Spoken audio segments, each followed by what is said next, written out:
Good afternoon everybody. तो हमने अष्टांग हृदय सूत्र स्थान के लगभग 1 से 4 और 16 से 30 ऐसे अध्यायों पे, सभी अध्यायों पे हमने विस्तार से व्याख्यान सत्र लिए हैं। और रिमेनिंग जो चैप्टर्स थे, चैप्टर नंबर 5 से लेके चैप्टर नंबर 15, उनको लेने के बारे में बार बार स्नातकों से डिमांड आ रही थी, इसलिए हमने जब भी समय मिले उनको लेने की कोशिश करूंगा, ऐसे मैंने बताया था। और इसीलिए हम आज 5वां अध्याय जो है उसकी शुरुआत करने जा रहे हैं। तो सबसे महत्वपूर्ण बात है कि चौथा अध्याय जो है वो रोगाणुत्पादनीय अध्याय है अष्टांग हृदय संहिता का। और अष्टांग हृदय संहिता का वैशिष्ट्य है नाति संक्षेप विस्तार। अति संक्षेप भी नहीं है इसमें और अति विस्तार भी नहीं है। तो ऐसी है वाग्भटाचार्य द्वारा निर्मित ये एक विशिष्ट संहिता है और इसको हमें प्रथम वर्ष में अध्ययन करना है। तो चलिए 5वें अध्याय की तरफ जाते हैं, द्रव द्रव्य विज्ञानीय अध्याय।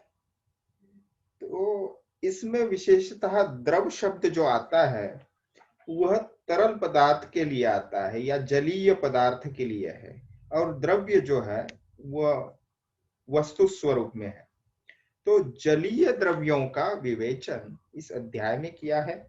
विशेषतः इसमें तोय वर्ग, क्षीर वर्ग, इक्षु वर्ग, मधु वर्ग, तैल वर्ग, मध्य वर्ग एवं मूत्र वर्ग, ऐसे 7 वर्गों की विशेषतः चर्चा आई है और विस्तार से उनके गुणधर्मों का भी वर्णन हमें यहाँ पे प्राप्त होता है।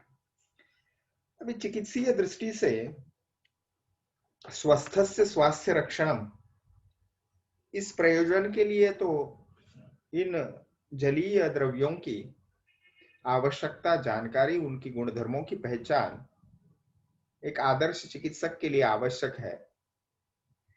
किंतु व्याधि की चिकित्सा के लिए भी कौन सा पेय पदार्थ या द्रव पदार्थ उस व्यक्ति ने ग्रहण करना है, रोगी ने ग्रहण करना है अथवा नहीं ग्रहण करना है, इसका भी ज्ञान हमें होना चाहिए। इसलिए एक आदर्श चिकित्सक बनाने हेतु यह अध्याय जो है बहुत बार विद्यार्थियों द्वारा द्रव द्रव्य विज्ञानीय अध्याय है, उसके बाद अन्न स्वरूप विज्ञानीय है, अन्न रक्षा विज्ञानीय है, इनकी और विद्यार्थी जो है वो थोड़ी सी रुचि नहीं रखते, लेकिन रखना चाहिए, ये हमें बहुत ही आवश्यक है।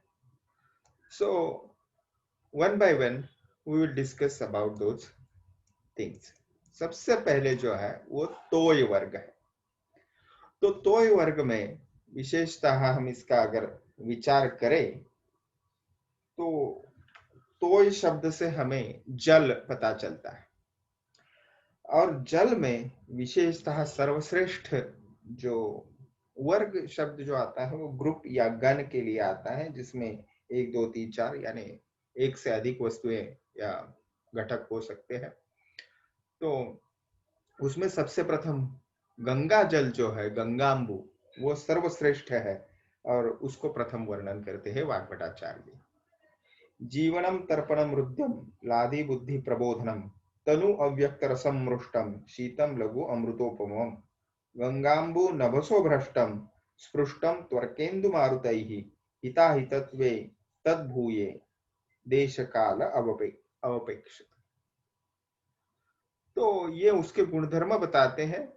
सबसे पहले इसको हमने गंगा जल यानी गंगा नदी का या रिवर ऑफ गंगा, उसका जल इस तरफ श्रेष्ठ होने वाला जो जल होता है वह है रेन वाटर। तो बारिश का जो पानी है, लेकिन बहने वाला नहीं, कैसा होना चाहिए वो देखिए, आप समझिए। आकाश से गिरा हुआ जो गंगा जल है उसको जीवन सबसे पहले कहा है। तो जीवन क्या है? जीवन है वो जीवित हमें रखने वाला है, जीवन के लिए आवश्यक है, इसलिए उसके प्रॉपर्टी में, गुणधर्म में जीवन प्रॉपर्टी बताई। तर्पण यानी तृप्ति कराने वाला है वो। हृदय यानी हृदय के लिए हितकारक, लादी यानी आनंददायक, बुद्धि प्रबोधनम यानी बुद्धि को बढ़ाने वाला है। और आगे उसकी चर्चा करते हुए तनु यानी वह बहुत ही, उसकी जो कंसिस्टेंसी है वो पतला है, यानी उसमें कोई भी मॉर्बिडिटी या गंदगी नहीं होती। और अव्यक्त रसम यानी उसका रस जो है वह परसेप्शन हम नहीं कर पाते, मधुर, अम्ल या इत्यादि, तो इसमें कोई भी रस की अभिव्यक्ति नहीं होती। आगे जो गुणधर्म बताते हैं वह है मृष्ट। तो मृष्ट इस शब्द से हमने सॉफ्ट ऐसा अर्थ लेना चाहिए, यानी पचने में हल्का। आगे है शीतम, तो मृष्ट से हम सॉफ्ट लेंगे तो आगे फिर लघु है, तो मृष्ट से हमने स्मूथ अर्थ लेंगे उसको, ठीक है, तो वह स्मूथ है।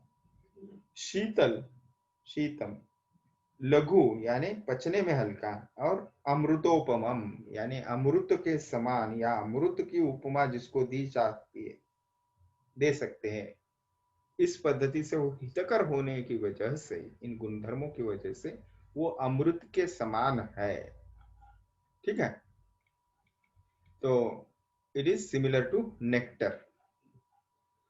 तो उसके आगे कहते हैं गंगांबु नभसो वृष्टम स्पृष्टम त्वर्केन्दु मारुतैहि, यानी यह जल जब आकाश से गिरने के बाद उसके ऊपर सूर्य, चंद्र, वायु इनका स्पर्श होता है उसको, यानी उसके संस्कार होते हैं, और काल के प्रभाव से वह हितकर हो सकता है, ठीक है। तो ये जो हिता हितत्वे तद भूयो, यानी वो हितकर भी होगा, अहितकर भी होगा, और उसके लिए देश और काल की अपेक्षा है। देश काल जैसा उसके ऊपर प्रभाव पड़ेगा, उसके अनुसार वो भला या बुरा रहेगा। अब देखिए, वो जब तक उसकी भूमि के साथ स्पर्श नहीं होता, हमने ये ऋतुचर्या अध्याय में देखा है, तब तक वो अव्यक्त रस उसका रहता है। और वह भी बिल्कुल शुरुआत की बारिश का पानी जो है उसको गंगा जल या ये सब उसमें गुणधर्म नहीं आएंगे।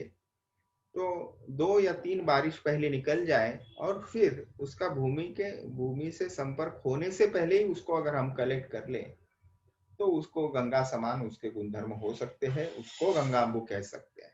जब उसके भूमि के साथ स्पर्श हो जाएगा तो भूमि के जो गुणधर्म है उसमें आ जाएंगे। और मैंने उसी अध्याय में आपको विवेचन करते हुए कहा था, इसीलिए आज भी जो रूरल एरियाज की केमिस्ट्री लैब्स है स्कूलों की, अभी भी कुछ अच्छे शिक्षक अध्यापक वहाँ के केमिस्ट्री लैब में वो इस प्रकार पद्धति से बारिश का पानी इकट्ठा करते हैं और वो उसको डिस्टिल करके या डिस्टिल करने के सिवा भी बगैर भी उसको उसका यूज करते हैं केमिस्ट्री के विविध प्रयोगों के लिए। आगे गंगा जल का जो है वो क्वालिटीज बताते हैं, टेस्ट ऑफ क्वालिटी, क्वालिटी किस पद्धति से होनी चाहिए उसकी। येन अभिवृष्टम अमलम शाले अन्नम राजते स्थितम अक्लिन्नम अविवर्णम च तत्पेयम गांगम। तो जिस जल के बरसते समय घर के भीतर चांदी के पात्र में परोसा हुआ शाली चावल का भात निर्मल बना रहे, यानी ये जो जल है, ये बारिश का पानी जो है उसको आप अगर उसको रेन वाटर को चावल पकाने के लिए, उसको विशेषतः शाली चावल पकाने के लिए उसको यूज करें, और फिर उसको पकने के बाद चांदी के बर्तन में निकालें, और उसके फिर वो चावल जो है वो क्लेद युक्त नहीं होना चाहिए। और उसको आगे बताया 2 प्रॉपर्टी वहां पे बताया जाए, वो टू मॉइस्ट भी नहीं होना चाहिए और उसमें किसी प्रकार का उसका रंग में, वर्ण में परिवर्तन नहीं होना चाहिए। तो ये 2 प्रॉपर्टी अगर रहे उसके प्रॉपर वैसे के वैसे, तो वो जल, गंगा जल जो है वो पीने के लिए श्रेष्ठ कहा है। तत्पेयम गांगम, उसी गंगा जल को यानी उसी बारिश के पानी को पीना चाहिए। उसके बाद सामुद्र जल के बारे में बताते हैं।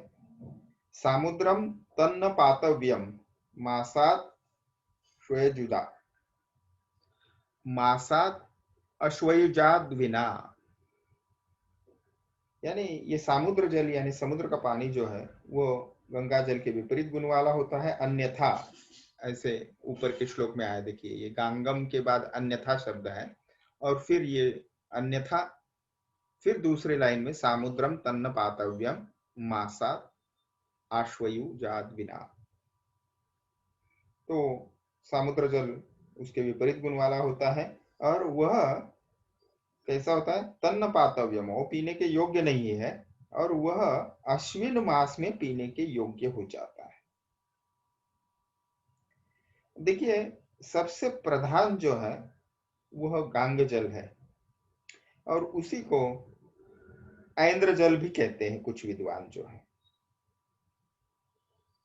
और धन्वंतरी का मत वहां पे अगर हम विचार करें तो धन्वंतरी जी कहते हैं जल दो प्रकार का होता है, गंगा का जल और समुद्र का जल।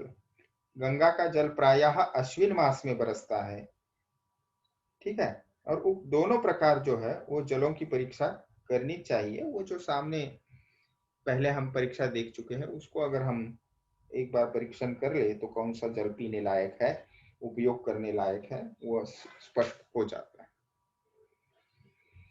आगे है पानीय जल, और उसको ऐन्द्र अम्बु कहा है। तो ऐन्द्रम अम्बु सुपात्रस्थम अविपन्नम सदा पिबे इत्यादि उसके भाव बताए हैं। ऐन्द्र अम्बु जो है यानी बादलों से बरसा हुआ पानी, ऐसा उसका शब्दशः अर्थ होता है। जो साफ सुथरे पात्र में रखा हो और जो किसी प्रकार से विकार युक्त ना हो, उसे सदा पीना चाहिए। और उसका अगर अभाव है यानी वो उपलब्ध नहीं होता, तो उस प्रकार के जल को पीना चाहिए जो आकाश से बरसे हुए जल की भांति ही स्वच्छ हो, पृथ्वी के स्वच्छ, पवित्र तथा काले अथवा सफेद स्थान में रखा गया हो, यानी पात्र में, पात्र विशेष में। तो सूर्य की किरणों एवं शुद्ध हवा का स्पर्श जिसे होता हो, इस दृष्टि से हमें पता चलता है कि शुचि पृथ्वी तस्वेते देशे अर्क पवना हतम। तो ये सभी जो है, इसका अगर वर्णन हम देखें तो ये पानी का जो संचय हम पाते हैं निसर्ग में, जैसे तालाब या झील के माध्यम से, तो उसके विशेष में हम इसको समझें। तो पानी बहता हुआ फिर तालाबों में या फिर झील में इकट्ठा होता है, और वह स्वच्छ ऐसे स्थान पे होना चाहिए, तालाब हो या झील हो, और वह विशेषतः उसके ऊपर सूर्य की किरणें आती हो और शुद्ध हवा का उसको स्पर्श होता हो, वह भी जल जो है वो पीने के योग्य है, ये हम समझ सकते हैं। आगे है दुष्ट जल, यानी कॉन्टामिनेटेड वाटर। तो ये न पीने योग्य जो जल है उसके भी गुणधर्म हमें विस्तार से बताते हैं, और इसीलिए ये संहिता जो है वो हमें देखने की आवश्यकता है, क्योंकि उसमें सारे डिटेल्स हमें दिए होते हैं, क्या करना है क्या नहीं करना है। तो न पिबेत पंक शैवाल तृणपर्ण अविलास कृतम इत्यादि उसके बारे में डिटेल्स है। तो कीचड़, सिवार, तिनके तथा पत्तों के फैल जाने पर कार जो जल मलिन हो जाता है उसे नहीं पीना चाहिए। और जिस जल पर सूर्य चंद्रमा की किरणों तथा शुद्ध वायु का स्पर्श न होता हो, अभी अभी जो जल बरसा हो, यानी पहली वर्षा का जल, जो जल घना या घन भी कहा है यहाँ पे, यानी जो मैला है, गदला है, और उसी के कारण वो गुरु यानी पचने में भारी है, जिसके ऊपर झाग है यानी फोम आया है, जो कृमि युक्त है, स्पर्श में उष्ण है, जो अत्यंत शीतल होने कारण दांतों में लगकर पीड़ा उत्पन्न करता है, उस जल को नहीं पीना चाहिए। बहुत ही गुणधर्म जो है दंत ग्राह्यति शैत्यताहा, इस पद्धति से प्रैक्टिकल अप्रोच से वाग्भटाचार्य जी ने ये संहिता लिखी है। आगे बताते हैं वर्षा ऋतु के जल को आर्तव जल कहते हैं। इस काल के अतिरिक्त जब तत्काल जल बरसे उसे अनार्तव जल कहते हैं। और जो वर्षा काल में भी आकाश से पहली बार बरसा हुआ जल है उसे भी न पिए। आगे बताते हैं, लूतादि तंतु विन्मूत्र विष संश्लेष दूषितम। तो लूता इत्यादि यानी मकड़ी इत्यादि प्राणी जो है उनके लार से, मलमूत्र से, विष के संपर्क से जो दूषित जल है उसको नहीं पीना चाहिए। तो ये विस्तार से कंटामिनेटेड वाटर के प्रॉपर्टीज बताते हुए आगे फिर नदी जल यानी जो रिवर वाटर है उसके गुणधर्म बताते हैं।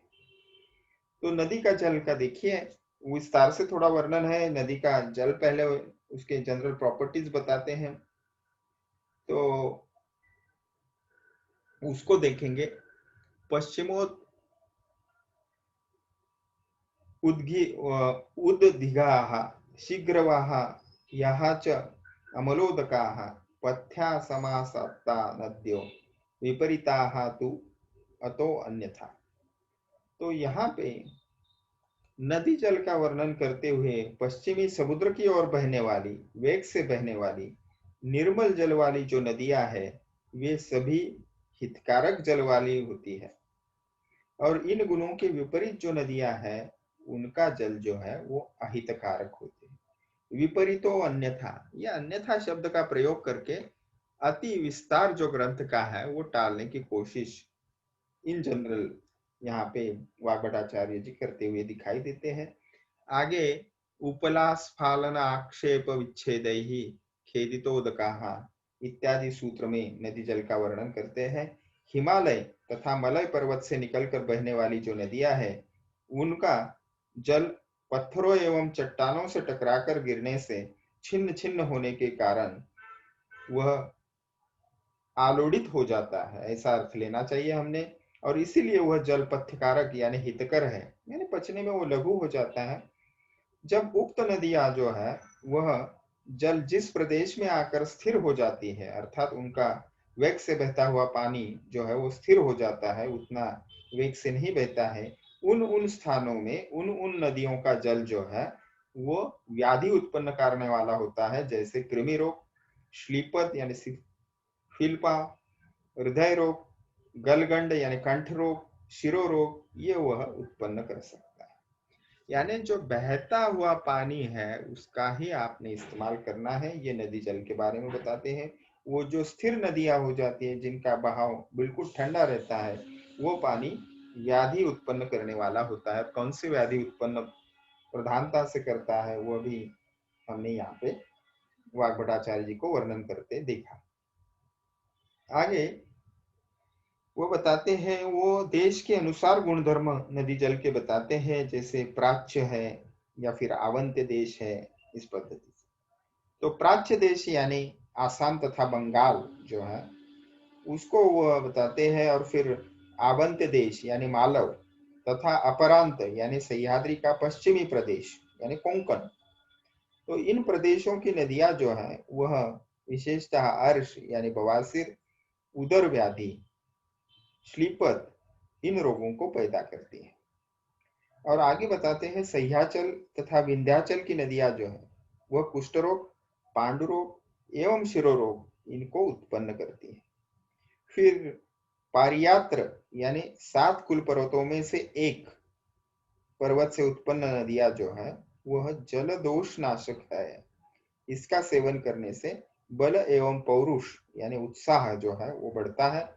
समुद्र का जल तीनों दोषों को उभाड़ने वाला सागर अंभ त्रिदोषकृत, वो त्रिदोष कारक है, त्रिदोष को उत्पन्न करने वाला। अभी देखिए यहाँ पे विशेषतः हमने ये जानना चाहिए इन सभी को, आज के अगर परिप्रेक्ष्य में देखें तो हम विशेषतः नदियों को 2 प्रकार में, मेरे ख्याल से अगर थोड़ा और डिटेल में विचार करें तो 3 प्रकारों में इनको हम बांट सकते हैं। पश्चिमाभिमुखी नदियां, पूर्वाभिमुखी नदियां और दक्षिणाभिमुखी नदियां। तो विशेषतः पश्चिमाभिमुखी नदियां जो है वो सतलज, व्यास इत्यादि नदियां ले सकते हैं। पूर्वाभिमुखी नदियां जो है वह गंगा, यमुना, सरयू इत्यादि नदियों को ले ले। फिर दक्षिणाभिमुखी नदियां जो हैं उनमें नर्मदा, तापी, पयोष्णी, गोदावरी, कावेरी इत्यादि नदियों को हम ले सकते हैं। तो जिन नदियों का जल उत्तम कहा गया है उनकी उत्तमता का मापदंड विशेषतः उसकी प्रवाहशीलता ये बना है। अगर प्रवाह उसका अच्छा बहता है तो वो अच्छा जल है, अन्यथा प्रवाह के शिथिल होने पर उसकी उत्तमता भी कम हो जाती है और वह जल जो है वो अपथ्य कारक हो जाता है। ये हमने सारांश इसमें से निकाल सकते हैं, अगर तत्व उसमें से निकालना हो तो। आगे है, ये हो गया हमें भूमि के ऊपर जो जल दिखाई देता है उसके बारे में। आगे है जो जल के शेष प्रकार है, कूप इत्यादि जल, यानी कुएं में, तालाब में, झील में होने वाले जल। तो विद्यात कूप तड़ाग आदिन जांगल अनुपशैलता। तो कुआं, तालाब, झील इत्यादि के जलों के गुणदोष जो है वो जांगल देश, अनुपदेश, पर्वतीय देश इनके अनुसार होगी। यानी जिस जिस देश में वह कूप या तड़ाग यानी मानव निर्मित आर्टिफिशियल पॉन्ड्स जो रहेंगे तो उनके गुणधर्म वो किस देश में है कूप एवं तड़ाग उसके अनुसार होंगे। तो आगे इन जल विधियों के बारे में या तोय वर्ग वर्णन करते हुए अगर हम अन्य कुछ संदर्भ ग्रंथों के देखें तो सुश्रुताचार्य जी पानी की शुद्धिकरण पद्धति बताते हैं और इसमें विशेषतः वह मलिन जल को शुद्ध करने के लिए कतक, तो कतक बीज वजन भी बहुत अच्छा काम करता है। ओबेसिटी में बहुत हमारे गुरुजी इस्तेमाल करते थे। और वो कतक बीज, कतकी फल मराठी में हम उसको कहते हैं, तो निर्मली बीज भी उसको कहते हैं। उसको चबाने से वो कम से कम एक बीज आप उसको चूसते रहे या दांतों के बीच रखे तो आपको वो 8-8 10-10 दिन खत्म नहीं होता। लेकिन वो प्रयोग बताते थे विशेषता ओबेसिटी कम करने के लिए। तो उसको निर्मली बीज भी कहते हैं। उसका जल जो है वो शुद्ध करने वाला है, वो गंदा जल। यानी अगर आप विशेषता रेनी सीजन का वाटर आपको लेते तो आज भी ये उपाय आप कर सकते हो। गोमेद, फिर कमल की जड़, काई की जड़, मोती, वस्त्र, फिर फिटकरी इत्यादि का प्रयोग ये सुश्रुताचार्य जी वर्णन करते हैं उनके सूत्र स्थान के 45वें अध्याय में जल कैसे शुद्ध किया जाए। 5 वस्तुएं ऐसी भी वो बताते हैं, विशेषतः फलक यानी सेमल आदि का लकड़ी का तख्ता, तिपाई और फिर मुंज आदि का बना हुआ गोलाकार आसन। और आगे वो बताते हैं उदक मंचिका यानी जिस पर जमीन से ऊंचे जल पात्र को रखा जाए। और फिर शिक्य यानी छिंका, यानी जल कहाँ पे रखनी चाहिए। तो ऐसे वो जल के पात्र को एक विशेष लकड़ी पे अगर रखे, हम विशेष पद्धति से उसको अगर रखे तो वह जल दूषित नहीं होता, भूमि के गुणधर्म उसमें नहीं आते। इसके लिए उन्होंने ये 5 वस्तुएं बताई है जो हुई, जैसे फलक यानी लकड़ी का तख्ता, सेमल इत्यादि, त्रष्टक यानी तिपाई, मुंज वलय यानी मुंज आदि के से बना हुआ गोलाकार जो आसन है वो पात्र रखने के लिए, घट रखने के लिए, उदक मंचिका यानी जमीन से ऊपर उसको रखने के लिए मंचक बनाना, या फिर छीका यानी वो टांगना छत में, तो रस्सी इत्यादि से बना हुआ छीका। तो ये कुछ प्रैक्टिकल अप्रोच सुश्रुताचार्य जी बताते हैं, उनको मैंने आपको बताया। फिर पानी शीतल करने के लिए भी सुश्रुताचार्य जी सूत्र स्थान 45वें अध्याय में ही ये वर्णन है सभी मैं जो आपको बता रहा हूँ। वो हवा में खुले स्थान को पानी में रखना, स्थान में खुले स्थान में पानी को रखना, पानी से भरे पात्र को गीले वस्त्र से लपेट कर रखना, जो आज भी हम ठंडा रखने के लिए करते हैं विशेषतः समर सीजन में। यंत्र लकड़ी आदि को घुमाते रहना, उसमें पंखा चलाना, वस्त्र द्वारा उसको छानना, पानी के पात्र को बालू के आसन पर रखना, जलपात्र को छीके पर लटकाना, इत्यादि उपाय वो विशेषतः संख्यात्मक दृष्टि से देखे तो 7 उपाय वो बताते हैं जल को नैसर्गिक पद्धति से फ्रिज में न रखते हुए ठंडा कैसे किया जा सकता है। चलिए आगे जाते हैं। जलपान विधि।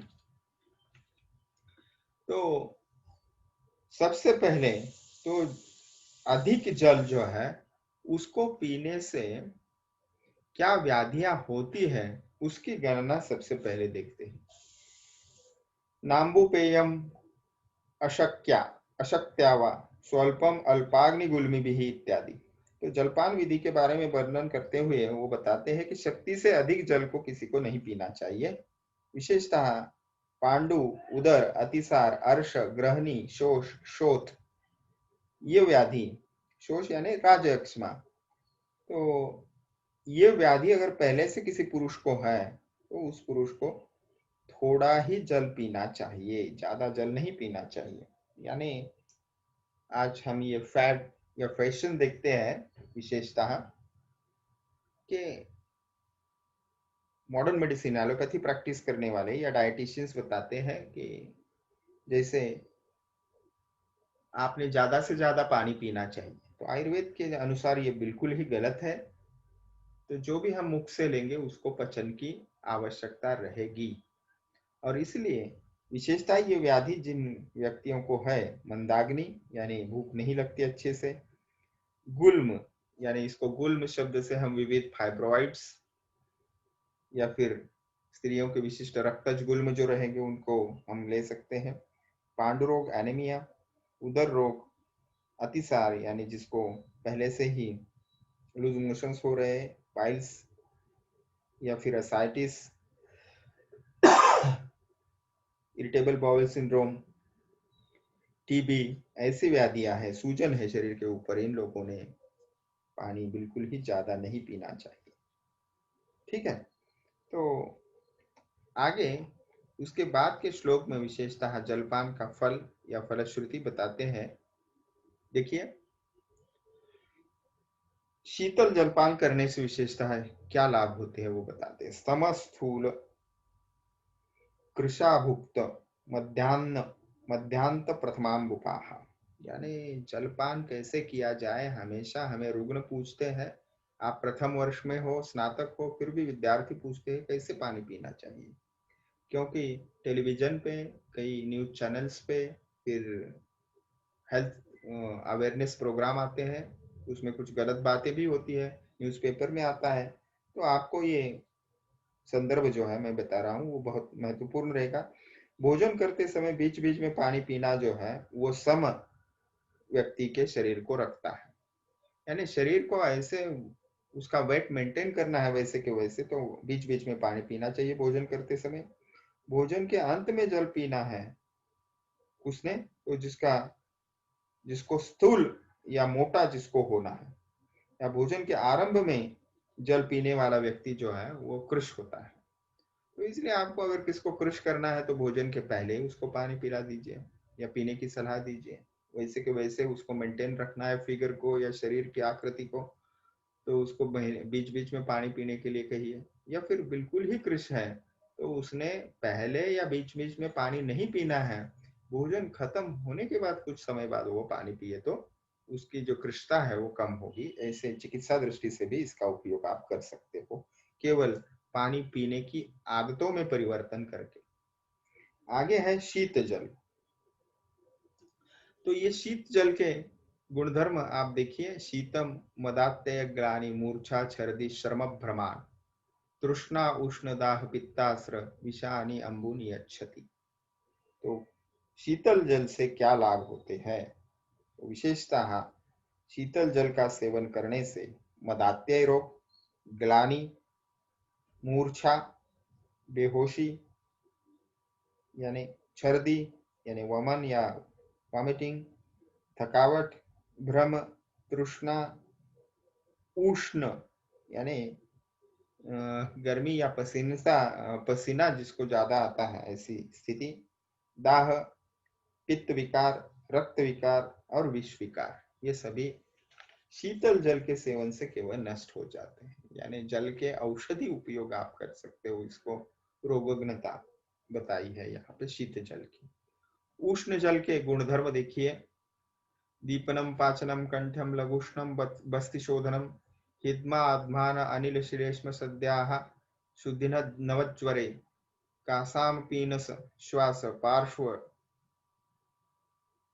पार्श्व उरु उरेक्षु च शस्यते। देखिए यहाँ पे थोड़ा सा कठिनाई आ रही है।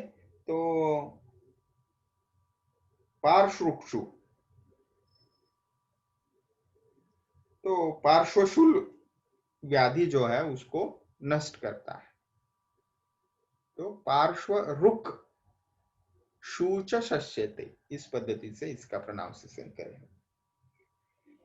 तो उष्ण जल के सेवन से क्या लाभ मिलते हैं? तो जाठराग्नि प्रदीप्त रहता है, आम को पचाता है, वह कंठ के लिए हितकर है, लघु है यानी शीघ्रता से पचता है, बस्ती शोधक है यानी यूरिन प्रॉब्लम्स को कम करने वाला है, हिक्का यानी हिक्कप, अफरा यानी वायु ऑब्स्ट्रक्शन, ऑब्स्ट्रक्टेड गैसेस जो है, वात विकार, कफ विकार, ये तत्काल वह कम कर देता है। वमन, विरेचन, नवज्वर, कास, आमजीर्ण, पीनस, श्वास, पार्श्वशूल ऐसे रोगों में विशेषतः गर्म पानी पीने की, उष्ण जल सेवन की सलाह देनी चाहिए। अभी उष्ण जल का, किसे उष्ण जल कहा जाए, इसके बारे में बहुत सारे डिटेल्स हमें हमारे आयुर्वेद के ग्रंथों में मिलते हैं। विशेषतः हमें उष्ण जल बनाने के 4 विधि ग्रंथों में मिलते हैं। एक अष्टमांश जल शेष रहना उबालकर, एक चतुर्थांश जल शेष रखना, एक द्वितीयांश यानी आधा आधा जल जो है वो शेष रखना, और फिर केवल उसको उबाल आए और फिर बंद कर दे, तो इसको जो है वो हमें गर्म जल या उष्ण जल कहते हैं आयुर्वेद में। और यानी अष्टमांश जल जो है वो श्रेष्ठ है, फिर चतुर्थांश उससे कम, फिर अर्धांश उससे कम, और फिर उबाल कर केवल उसको रख दें तो उसको, उसके गुणधर्म जो है उससे कम रहेंगे, यानी इस पद्धति से वो श्रेष्ठता उसकी कम होती जाती है। आगे बताया है श्रुत शीत जल, यानी जो हमेशा बचपन से आप भी पीते आए होंगे कि once it is boiled and then it's kept for being cool। तो अनपि संधि लघु च तोयम क्वथित शीतलम पित्तयुते हितम दोषे युषितम तत्रिदोषकृत। तो उक्त विधियों से पकाकर शीतल किया हुआ जल अगर अभिसंधि नहीं होता है, अपितु वह लघु होता है यानी गर्म जल जो है, यह जल वात पित्त, कफ पित्त, सन्निपात, यदि पित्त की अधिकता हो तो इन स्थितियों में हितकर होता है। और यही जल वो एक अष्टांश हो, एक चतुर्थांश हो, एक द्वितीयांश हो, या फिर सिर्फ उबाल कर रखा हुआ हो, वो अगर बासी हो जाए तो वो त्रिदोष कारक होता है। और वही हम ज्यादा पीते हैं या रिकमेंड करते हुए आज तक आपने देखा होगा। तो ये इसीलिए संहिताओं को समझना आवश्यक है। तो आप खुद पढ़ोगे तो आपका नॉलेज बढ़ेगा और वही रुग्णों को फिर लाभ अधिकाधिक प्रदान करेगा, आपके फैमिली मेंबर्स को वो लाभ प्रदान करेगा और फिर सोसाइटी को अवेयर करता रहेगा। तो इन बातों को आप न तो टेलीविजन पे देखोगे, न समाज जो है वो अखबार में पढ़ पाएगा, तो आपको ही इनको एजुकेट करना पड़ेगा। आगे है नारिकेल उदक। तो नारिकेल उदक के बारे में, नारिकेल उदकम स्निग्धम स्वादुवृषम हिमम लघु तृष्णापित्त अनिलहरम दीपनम बस्ति शोधनम, ये गुणधर्म बताते हैं। तो नारियल का विशेषतः कच्चा फल जो होता है उसके भीतर दूध की समान जो पानी होता है वह कैसा होता है, तो वह स्निग्ध, स्वादु यानी मधुर रसात्मक, वृक्ष यानी वीर्य को बढ़ाने वाला, शुक्र धातु को बढ़ाने वाला, हिम यानी शीतल, लघु यानी पचने में हल्का, और वह फिर विकारों के बारे में प्यास यानी अधिक तृष्णा लगना या थर्स्टीनेस, पित्त विकार, वात विकार, इनको कम करता है, इनको नष्ट करता है, और फिर अग्नि को प्रदीप्त करता है और बस्ती को शुद्ध करता है। तो ये जो नारिकेल उदक है, इनके गुणधर्म बताने के बाद वर्षासु दिव्यनादये परम तोये वरावरे। तो तोय वर्ग की समाप्ति करते वक्त वाग्भटाचार्य बताते हैं उत्तम एवं अधम जल। तो वर्षा ऋतु में दिव्य जल जो बताया है, यानी वर्षा का, जैसे पहले 2 बारिश निकल जाए, 2-3 बारिश, और फिर जिसको आप कैच कर ले पात्र में, वह जमीन को टच करने से पहले ही वह उत्तम होता है, उसको ही दिव्य जल कहा है। और नदी का जल जो है वह अवर यानी पीने के योग्य नहीं होता, क्योंकि उसमें भूमि के गुणधर्म आ जाते हैं। तो इस पद्धति से तोय वर्ग यहाँ पे समाप्त होता है। आगे है क्षीर वर्ग, यानी क्षीर का मतलब है दूध या मिल्क, और मिल्क से या दूध से बनाए हुए पदार्थ। तो स्वादुपाक रसम स्निग्धम ओजस्यम धातु वर्धनम वात पित्त हरम वृषम श्लेष्मलम गुरु शीतलम प्रायाः पयाः। तो ये प्रायः पयाः, तो ये प्रधान गुणधर्म जो है या जनरल उसके प्रॉपर्टीज यहाँ पे वाग्भटाचार्य जी बताते हैं कि वह रस एवं पाक में मधुर है, स्निग्ध है, ओज और रस इत्यादि को बढ़ाने वाला है, वात पित्त शामक है, वीर्य को बढ़ाने वाला है, कफ बढ़ाने वाला है, गुरु यानी पचने में जड़, और शीतल स्पर्श में शीत गुणधर्म वाला है। तो ये कौन से भी दूध हो उसमें ये गुणधर्म होने ही है। तो आगे उसके डिटेल्स जो है वो बताते हैं किस प्राणी से वह हमें प्राप्त होता है, उसके अनुसार उसके भिन्न भिन्न गुणधर्म होते हैं। तो सबसे पहले गोक्षीर यानी गाय का दूध, जो माता के दूध के बाद सर्वश्रेष्ठ दूध माना जाता है भी वैसा। तो अत्र गव्यम तु जीवनीयम रसायनम क्षतक्षीण हितम मेध्यम बल्यम सन्यकरम परम सरम श्रम भ्रम मद अलक्ष्मी श्वास कासादि तृक्षदाह जीर्ण ज्वरम मूत्र कृश्रम रक्तपित्तम च नाशेत। तो ये उसके गुणधर्म बताते हैं गोक्षीर के। तो इसको गुणधर्म जो है उसमें विशेषतः जीवनीय रसायन ऐसे गुणधर्मों बताए हैं उसके। और व्याधियों की विचार करें तो क्षतक्षीण यानी जिसको चेस्ट इंजुरी हुई है ऐसे व्यक्ति के लिए हितकर है।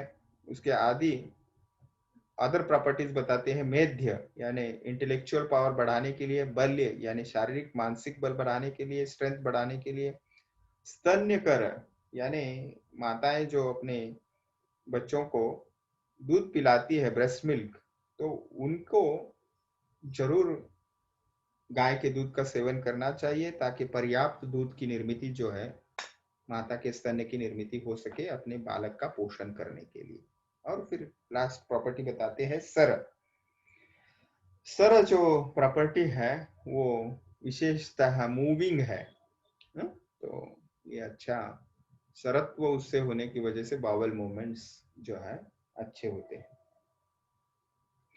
आगे व्याधियों की गणना करते हुए श्रम भ्रम मद अलक्ष्मी इस पद्धति से इन व्याधियों को वो सुधारता है या ठीक करता है बताया है। उसमें विशेषतः श्रम, इसको हमने शारीरिक श्रम या फिजिकल फटीग लेना चाहिए।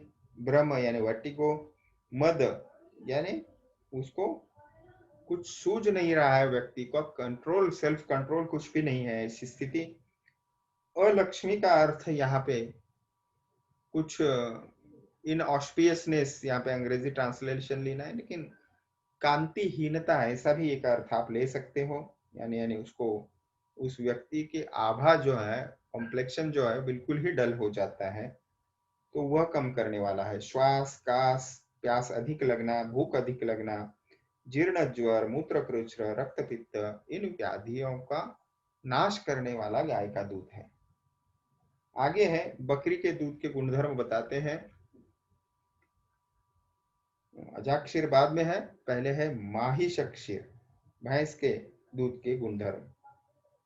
तो हितम अति अग्नि निद्रेभ्यो गरियो माहिषम हिमम। तो जिनकी जाठराग्नि तीक्ष्ण है, जिनको नींद नहीं आती, उनके लिए यह भैंस का दूध हितकर है। गाय के दूध से बहुत अधिक वह गुरु और शीतल गुणधर्म वाला होता है। यानी जिनको नींद कम आना या नींद के संबंधित बीमारियां नहीं है, अनिद्रा से वह व्यक्ति ग्रस्त नहीं है, उसका पाचन संस्था जो है वो अच्छी नहीं है, उस व्यक्ति ने माहिश दूध का यानी भैंस के दूध का बिल्कुल ही सेवन नहीं करना चाहिए। और आजकल हम देखते हैं कि भैंस ज्यादा दूध देती है, इसीलिए सभी किसान भी उसको पालते हैं, डेयरी में भी हमें वही ज्यादा से ज्यादा प्राप्त होता है। तो उसको आप जानकर ही फिर उसका इस्तेमाल करें। जब भी आपको ज्ञान आज तक नहीं था, ज्ञान हो गया तो उस ज्ञान के अनुसार हमारा वर्तन जो है उसमें बदलाव आना चाहिए। उसके आगे है अजाक्षीर यानी बकरी का दूध। तो अल्पाम्बुपान व्यायाम कटु तिक्ता शनै लघु आजम शोष ज्वर श्वास रक्त पित्त अतिसारजित। तो ये गोट मिल्क जो है, तो अजा यानी बकरी जो होती है उसका शरीर ही आप देख लो कितना उसका सूखा ऐसा शरीर होता है, बहुत बहुत ही कम वजन होता है, जल थोड़ा पीती है, और फिर उसका व्यायाम भी बहुत ज्यादा होता है, कूदना, इधर उधर दौड़ना, अनेक प्रकार का व्यायाम वह करती है। कटु तिक्त ऐसे रस के युक्त वनस्पतियों को भी वो दिन भर खाती रहती है, इसलिए उसका दूध जो है वो हल्का यानी पचने में बहुत ही लाइट ऐसा होता है। और यह जल सॉरी दूध विशेषता बकरी का दूध शोष यानी राज्य अक्षमा, ट्यूबरकुलोसिस, ज्वर, श्वास, रक्तपित्त, अतिसार इन रोगों को नष्ट करता था। तो बकरी का दूध जो है वो राज्य अक्षमा चिकित्सा के लिए यानी ट्यूबरकुलोसिस क्योर करने के लिए बहुत ही लाभप्रद है। तो हमारे प्रिय बापूजी भी जो है महात्मा गांधी जी, वो बकरी पालन करते थे, और वह कम खाती है, दूध उसका ज्यादा हितकर है, इसी दृष्टि से वो और लोगों को भी रेकमेंड करते थे कि आप बकरी पालन करना चाहिए, जिसके ऊपर आपकी हेल्थ जो है वो भी अच्छी रहेगी और आपको पर्याप्त वो न्यूट्रिशन भी मिलता रहेगा। उसके बाद में उष्ट्र दुग्ध यानी कैमल मिल्क, ऊंट के दूध के गुणधर्म बताते हैं। ईशद वृक्ष उष्ण लवनम औष्ट्रकम दीपनम लघु शस्तम वात कफ आनाह कृमि शोफ उदरार्शसाम। तो यह ऊँटनी का दूध जो है, ऊंट का दूध जो है, उसके गुणधर्म बताते हुए वाग्भटाचार्य लिखते हैं वह थोड़ा रुक्षता युक्त होता है, उष्ण गुणधर्म का है, लवण रस युक्त, वो थोड़ा सा आपको नमकीन यानी जो पहले पीता है उसको तो ज्यादा ही नमकीन लगेगा, अग्नि को दीपन करने वाला, लघु यानी पचने में हल्का, और इसीलिए वह वात विकार, कफ विकार, आत्मान, कृमि रोग, शोथ रोग, उदर रोग और अर्श इन व्याधियों में हितकर है। उसके बाद मानुषी दुग्ध यानी माता का दूध, मनुष्य का दूध जो है उसके गुणधर्म बताते हैं। मानुषम वात पित्तास्त्र अभिहात अक्षरोगजित तर्पणाः च आश्चोतनैः नस्यैः। तो इस नारी दुग्ध का वर्णन जो है या उपयोग जो है वह तर्पण, आश्चोतन, नस्य इनके लिए विशेषता, अक्षिरोग यानी आंखों के विकारों में बहुत प्रशस्त कहा है। उसके गुणधर्म बताते हैं वो वात पित्त रक्त, ठीक है, तथा अभिघात यानी वात से दूषित हुआ, पित्त से दूषित हुआ, रक्त से दूषित हुआ, या फिर अभिघात यानी ट्रॉमा लगा आपको, और इन कारणों से चार कारण बताए हैं, वात से, पित्त से, रक्त से और अभिघात यानी ट्रॉमा, इन कारणों से जो नेत्र व्याधियां उत्पन्न होती है उनमें विशेषतः तर्पण, आश्चोतन, नस्य इनके लिए उपयुक्त दूध है। तो ये उसके गुणधर्म बताते हैं। तो इसको आप बहुत अच्छे रिजल्ट्स इसके देखे हैं, मैंने भी कम से कम 2 केसेस ऐसे देखे हैं आज तक कि ट्रॉमा से जो लालिमा आती है वो बिल्कुल तुरंत इससे कम होती है, उसके अगर ड्रॉप्स आप डालें, आश्चोतन डालें तो मिराकुलस रिजल्ट्स इसके आते हैं।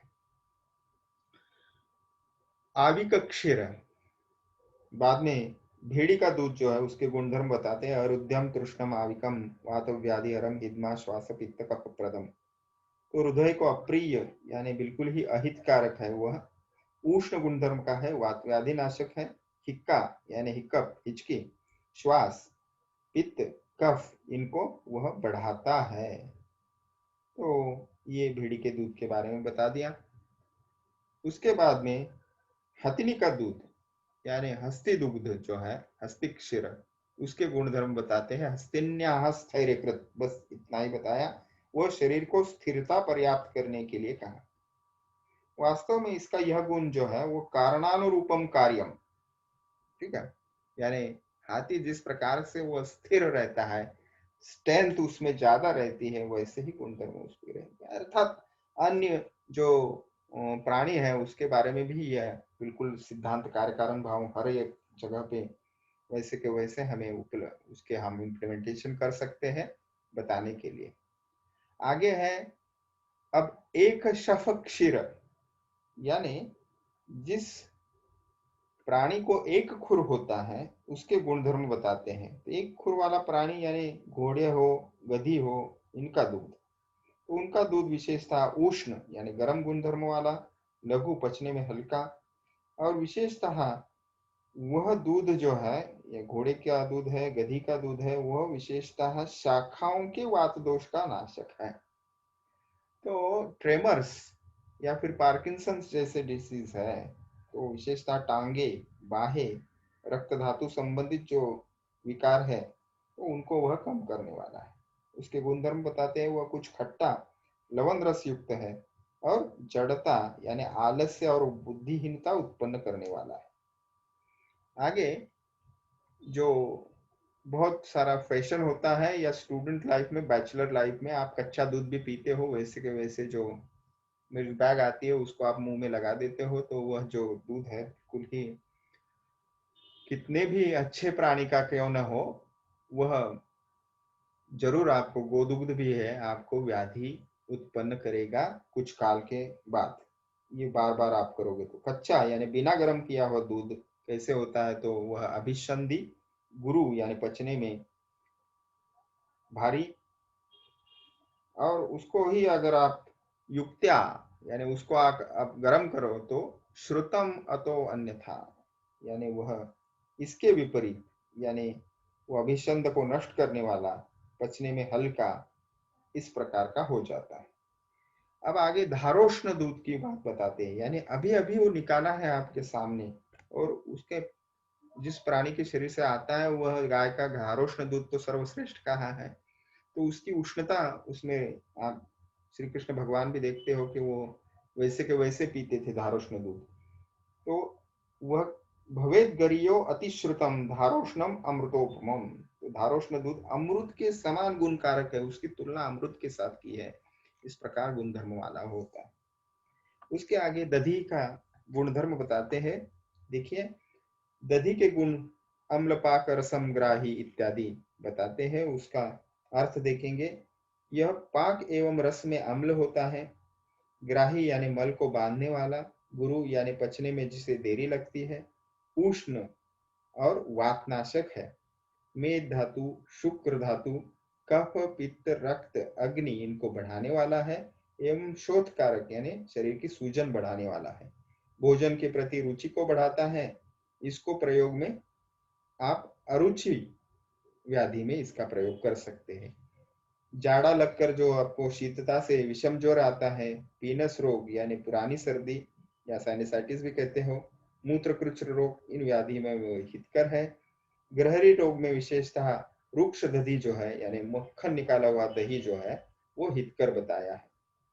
आगे कुछ उसके सेवन के बारे में पथ्य बताते हैं। रात में दही का सेवन नहीं करना चाहिए, उष्ण यानी आग में तपाया हुआ दही नहीं खाना चाहिए, वसंत ग्रीष्म शरद ऋतु में दही नहीं खाएं, अगर खाना है तो मूंग की दाल के साथ या सूप के साथ आप खाएं, यानी मधु घी मिश्री ये मिला के ही दही को खाना चाहिए, अन्यथा नहीं खाना चाहिए।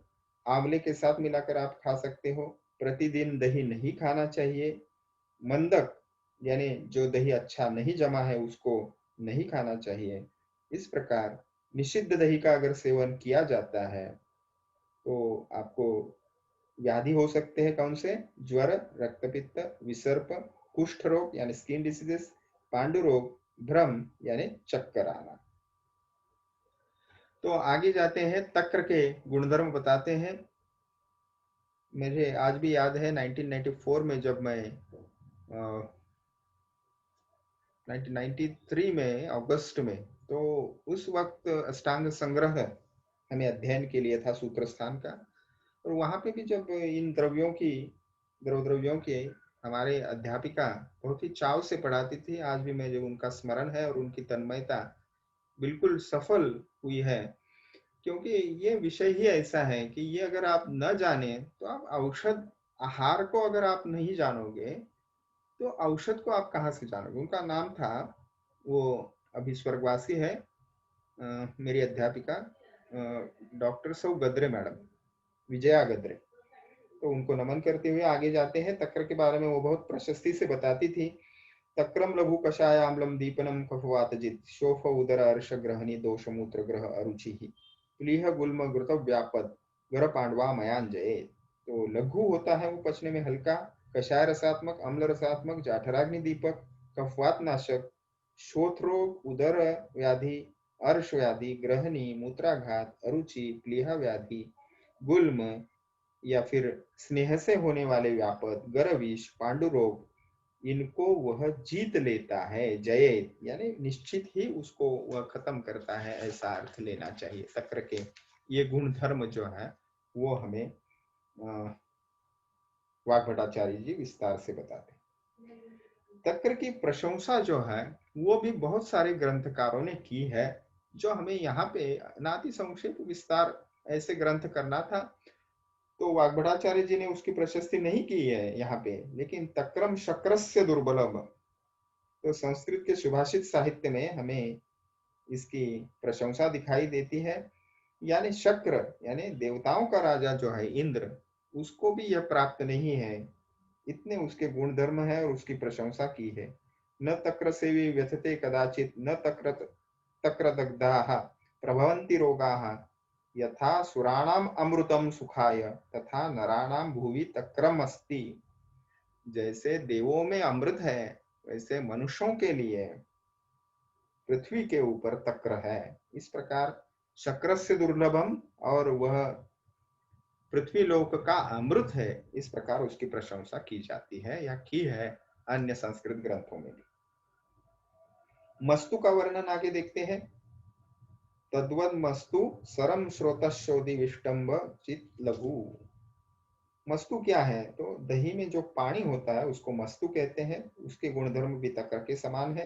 विशेषकर इसके गुणधर्म बताते हैं। सर स्रोतों का शोधन करने वाला, विष्टम्भ को दूर करने वाला यानी कॉन्स्टिपेशन दूर करता है, और पचने में वह हल्का है। तो जलीय भाग जो दही के ऊपर तैरता है उसको मस्तु कहते हैं। Okay, that watery part of the curd. उसके बाद नावनीत यानी बटर, उसको देखते हैं। तो ये नवनीत यानी बिल्कुल शब्द से अगर देखें तो ताजा निकाला गया मक्खन जो है उसके गुणधर्म है। तो वह है वृष यानी वीर्य को बढ़ाने वाले, शीतल कांति उत्पन्न करने वाला, बल को बढ़ाने वाला, अग्नि को तीव्र करने वाला, संग्राही, वात विकार, पित्त विकार, रक्त विकार, क्षय रोग, अर्श व्याधि, अर्दित यानी फेशियल पाल्सी, कास रोग, इनका वह विनाश करता है। तो क्षीरोद्भवंतु संग्राही रक्त पित्ता क्षीरोगजित। तो ये दूध का जो नवनीत है, दूध से निकाला गया नवनीत है, वह विशेषकर संग्राही होता है। रक्त रोग, पित्त रोग, नेत्र रोग का विनाश वह करता है। तो दूध का मथकर जो नवनीत निकलता है वह दूध का नवनीत है, और वह नवनीत यहाँ पे शब्द प्रयोग है वो ताजा निकाला गया। ठीक है। तो आज के जीवन में अगर हम परिप्रेक्ष्य में देखें तो दूध को गर्म करके दही जमाकर फिर कल को उसको मत कर उसके साथ फिर स्नेह द्रव्य प्राप्त किया जाता है, उसी को हम मक्खन कहते हैं। उसे हयंग विन ऐसे कहते हैं।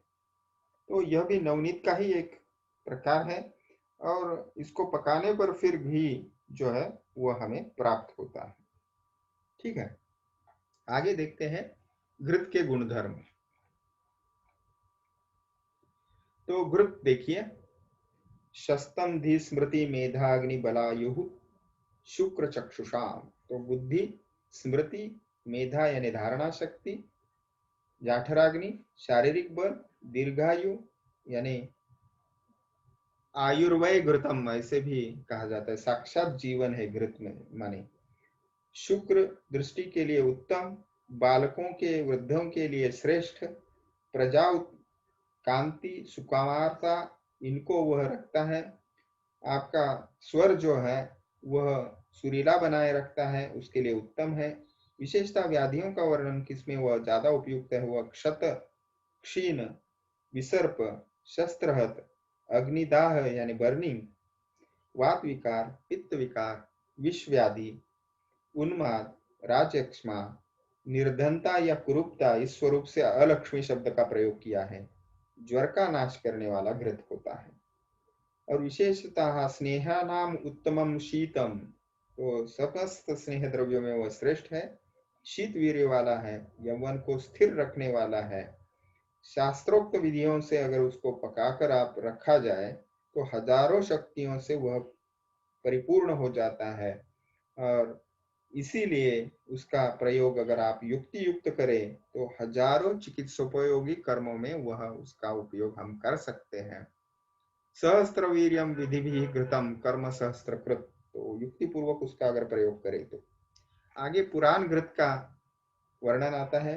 तो पुराने घी के प्रयोग के बारे में कहते हैं, मद अपस्मार मूर्छा इत्यादि, यानी मद्यपान जनित मदात्य इत्यादि विकारों में, अपस्मार मूर्छा, सिर कान के व्याधियों में, योनि व्याधि या योनि रोग यानी गर्भाशय विशिष्ट व्याधि, इनका वह विनाश करता है और व्रणों का विशोधन एवं रोपण करता है। तो उसके आगे जो गुणधर्म बताते हैं मिल्क प्रिपरेशंस, मिल्क प्रोडक्ट्स के, तो मिल्क प्रोडक्ट्स के बारे में बिल्कुल ही बल्याह किलाट पीयूष मूर्चिका मोरणादयाह, तो किलाट, पीयूष, कुर्चिका, मोरन या मोरट इत्यादि शब्द से क्षीरशाक या तक्रपिंड ऐसा उसका ग्रहण लेना चाहिए। और ये सभी के गुणधर्म बल, शुक्र, निद्रा, कफदोष इनको वो बढ़ाते हैं, यानी बलवर्धक है, शुक्रवर्धक है, निद्रावर्धक है, कफदोष वर्धक है, विष्टंभी है, गुरु है और विविध दोष उत्पन्न करने वाले। अब देखिए, मोरन या मोरट जो है वो पकते हुए दूध में अगर नींबू के रस या फिटकरी आप डाल दे तो उसमें से जो जलीय भाग निकलता है उसको मोरन या मोरट कहते हैं। और यह शब्द प्रयोग या व्याख्या बताई है सुश्रुताचार्य जी के अध्याय के ऊपर जी टीका करते हैं वो बताते हैं। और इसका जो सार भाग रहता है, द्रव भाग को मोरन कहेंगे और सार भाग को छेना कहेंगे। तो इसके और डिटेल हो सकते हैं, समय की अवधि हमें अनुमति नहीं देगी, इसको आगे ले जाते हुए देखेंगे। तो गव्य क्षीर घृते श्रेष्ठ निंदिते तू आविसंभवे, यानी उत्तम अधम का विचार यहाँ पे किया गया है। और विशेषतः दूध तथा घी में गाय का दूध और गाय का घी ही उत्तम है, और भेड़ का दूध और भेड़ का घी जो है वो निंदितों में श्रेष्ठ है। इस प्रकार एक वाक्य में श्रेष्ठता और कनिष्ठता भी बता दी। तो यहाँ पे समय अवधि हमें नहीं बढ़ाता है, हमें और कुछ व्याख्यान इस अध्याय पे ऊपर लेने पड़ेंगे, इसलिए यही रुकते हैं। आपके जो शंकाएं हैं उनके ऊपर और चर्चा करेंगे अभी, ठीक है। तो रिकॉर्डिंग रोक देते हैं।